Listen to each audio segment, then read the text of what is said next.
కొండగొట్టు ఆంజనేయ స్వామి దేవాలయం. పిలిచిన వెంటనే పలికే దైవం, కోరిన కోరికలు తీర్చే కొండంత దేవుడు. ఒకే విగ్రహంతో ఒకవైపు ఆంజనేయ స్వామి, మరోవైపు నరసింహస్వామి. వక్షస్థలంలో సీతారాములు శంఖం చక్రాలతో దర్శనమిచ్చే అత్యంత విశిష్టమైన హనుమంతుడి క్షేత్రం ఎక్కడుందో తెలుసా?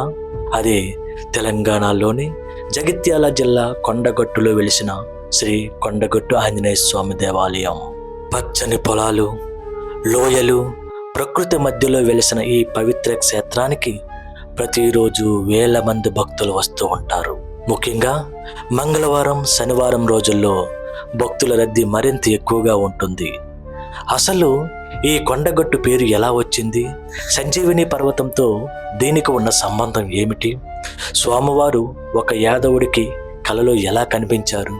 ఇక్కడ ఆంజనేయ స్వామి 2 ముఖాలతో ఎందుకు దర్శనమిస్తారు? ఇప్పుడు ఈ మహిమాన్వితమైన కొండగొట్టు ఆంజనేయ స్వామి క్షేత్రం గురించి పూర్తి చరిత్రను తెలుసుకుందాం. సంజీవిని పర్వతంతో కొండగొట్టుకు ఉన్న సంబంధం. రామాయణ కాలంలో జరిగిన రామ రావణ యుద్ధం సమయంలో ఒక సందర్భంలో లక్ష్మణుడు మూర్ఛపోయాడు. ఆయన ప్రాణాలను కాపాడడానికి సంజీవుని మూలిక అవసరమైంది. అప్పుడు రామభక్తుడు హనుమంతుడు సంజీవుని పర్వతాన్ని తీసుకురావడానికి బయలుదేరాడు. సంజీవుని పర్వతాన్ని మోసుకొని తిరిగి వెళ్తున్న సమయంలో ఈ ప్రాంతం మీదుగా ప్రయాణించాడని స్థల పురాణంలో చెప్తారు. ఆ సమయంలో పర్వతంలోని ఒక భాగం ఇక్కడ పడిపోయిందని, అదే తర్వాత ఒక కొండ ప్రాంతంగా మారిందని స్థానిక విశ్వాసం. అలా హనుమంతుడితో సంబంధం ఏర్పడిన ఈ పవిత్ర ప్రదేశమే కాలక్రమంలో కొండగొట్టుగా ప్రసిద్ధి చెందిందని చెబుతారు. ఋషుల తపస్సు, హనుమంతుడి స్వయంభు ఆవిర్భావం. మరో పురాణ గాథ ప్రకారం త్రేతాయుగంలో ఈ ప్రాంతంలో అనేక మంది ఋషులు తపస్సులు, యజ్ఞాలు చేస్తూ ఉండేవారు. అప్పుడు సంజీవిని పర్వతాన్ని తీసుకువెళ్తున్న హనుమంతుడిని ఋషులు ఆహ్వానించారట. కానీ శ్రీరాముడి కార్యం అత్యవసరం కావడంతో ఇప్పుడు ఆగలేను, తిరిగి వస్తాను అని చెప్పి హనుమంతుడు వెళ్ళిపోయాడని చెబుతారు. ఆ తర్వాత ఈ ప్రాంతంలో దుష్ట శక్తుల వల్ల ఋషులు యజ్ఞయాగాలకు ఆటంకాలు ఏర్పడ్డాయట. హనుమంతుడు తిరిగి వస్తానని చెప్పిన రాకపోవడంతో ఋషులు తమ తపశక్తితో పవనసుడైన ఆంజనేయ స్వామిని ప్రార్థించారు. వారి భక్తి తపస్సుకు మెచ్చిన హనుమంతుడు ఇక్కడ స్వయంభువుగా వెలిశాడని స్థల పురాణం చెబుతుంది. అప్పటి నుంచి ఈ ప్రాంతం హనుమంతుడి పవిత్ర క్షేత్రంగా మారింది. స్వామివారు కలలో కనిపించిన కథ. ఇప్పుడు ఈ ఆలయానికి సంబంధించిన అత్యంత ప్రసిద్ధమైన గాథ గురించి తెలుసుకుందాం. సుమారు 400 సంవత్సరాల క్రితం కోడమ్యాల పరిగణలో సింగం సంజీవుడు అనే యాదవుడు ఉండేవాడట. ఒకరోజు అతను తన ఆవులను మేపుతూ ఈ కొండ ప్రాంతానికి వచ్చాడు. ఆవుల మందలోని ఒక ఆవు తప్పిపోయింది. ఎంత వెతికినా ఆ ఆవు కనిపించలేదు. అలసిపోయిన సంజీవుడు అక్కడే ఉన్న ఒక పెద్ద చింత చెట్టు కింద విశ్రాంతి తీసుకుంటూ నిద్రపోయాడు. అప్పుడు అతని కలలో స్వామివారు ప్రత్యక్షమయ్యారు. నేను ఇక్కడ ఒక కోరంద పొదలో ఉన్నాను. ఎండ, వాన, ముళ్ళ నుంచి నాకు రక్షణ కల్పించు.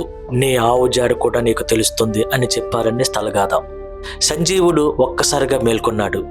చుట్టూ వెతకడం ప్రారంభించాడు. అంతలో తప్పిపోయిన ఆవు కనిపించింది. అతను ఆవు దగ్గరికి వెళ్ళి చూస్తే అక్కడ కోరంద పొదలో స్వామివారి విగ్రహం కనిపించిందట.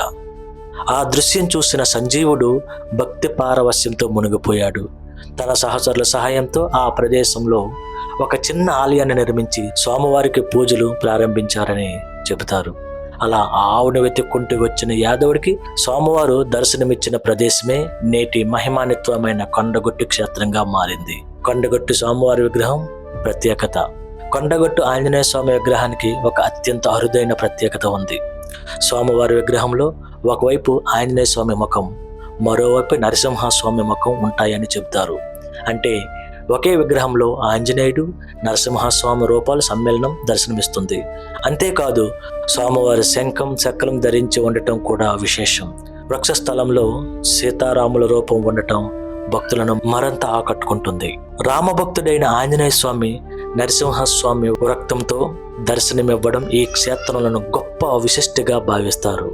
అందుకే కొండగొట్టు స్వామివారి దర్శనం సాధారణ హనుమంతుడి దర్శనం మాత్రమే కాదు, ఒక ప్రత్యేకమైన దైవానుభూతి అని భక్తులు భావిస్తారు.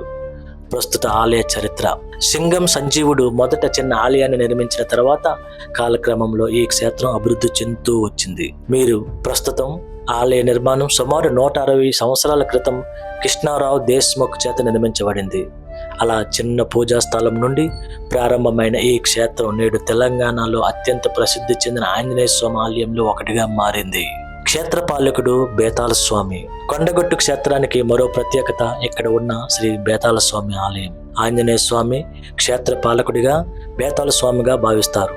కొండపై ఉన్న ఈ ఆలయం కూడా భక్తులకు ఎంతో ముఖ్యమైనది. ప్రధాన ఆలయ దర్శనంతో పాటు భక్తులు బేతాళ స్వామి ఆలయాన్ని కూడా సందర్శిస్తారు. 41 రోజుల పూజా విశ్వాసం. కొండగట్టు క్షేత్రం గురించి భక్తుల్లో ఎంతో ప్రసిద్ధి చెందిన విశ్వాసం ఒకటి ఉంది. ఇక్కడ 41 రోజుల పాటు భక్తి శ్రద్ధలతో పూజ చేస్తే సంతానం లేని వారికి సంతానం కలుగుతుందని స్థానిక భక్తుల విశ్వాసం. అందుకే తమ కోరికలు నెరవేరాలని కోరుకుంటూ అనేక మంది భక్తులు ఈ క్షేత్రానికి వచ్చి ప్రత్యేక పూజలు చేస్తూ ఉంటారు. కోరికలు నెరవేరిన తర్వాత మళ్ళీ స్వామివారిని దర్శించుకొని మొక్కులు తీర్చుకోవడం కూడా ఇక్కడి భక్తుల సాంప్రదాయంలో భాగంగా ఉంది. ఆలయంలో ఉపాలయాలు, దర్శనీయ ప్రదేశాలు. కొండగట్టు యాత్ర అంటే కేవలం ప్రధాన ఆంజనేయ స్వామి దర్శనం మాత్రమే కాదు. ఇక్కడ శ్రీ వెంకటేశ్వర స్వామి ఆలయం, అమ్మవారి ఆలయం కూడా ఉన్నాయి.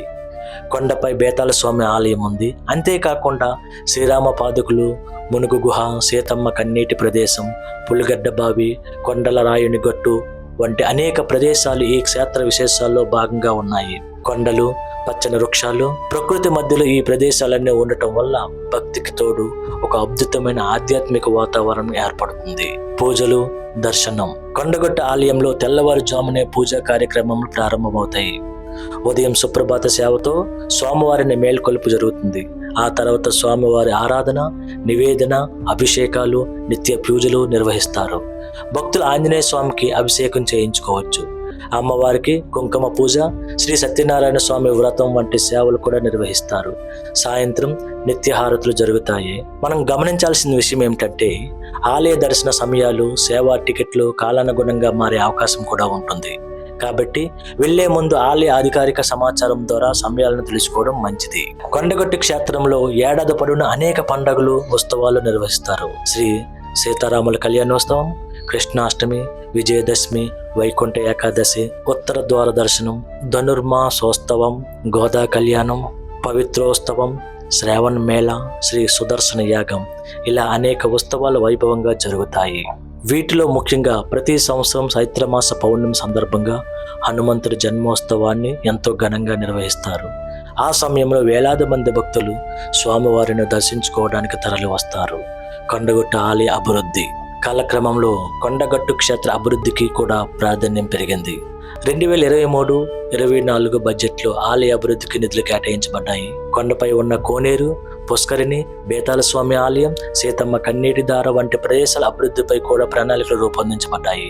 ఈ పవిత్ర క్షేత్రం మరింత అభివృద్ధి చేసి భక్తులకు మెరుగైన సౌకర్యాలు కల్పించాలనే లక్ష్యంతో కార్యక్రమాలు చేపట్టినట్లు సమాచారం చెబుతుంది. ఇప్పుడు కొండగట్టు ఆంజనేయ స్వామి ఆలయానికి ఎలా వెళ్లాలో తెలుసుకుందాం.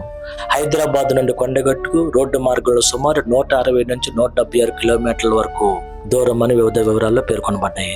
సాధారణంగా హైదరాబాద్, కరీంనగర్, జగిత్యాల మార్గం వైపు కొండగట్టు అనే రూట్ ద్వారా ప్రయాణించవచ్చు.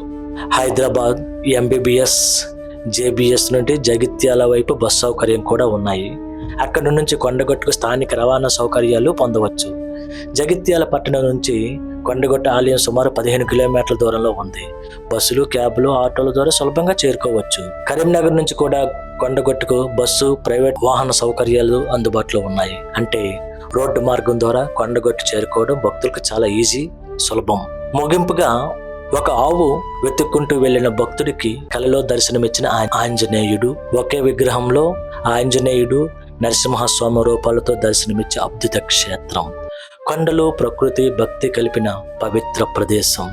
అదే తెలంగాణలోని కొండగట్టు ఆంజనేయ స్వామి దేవాలయం.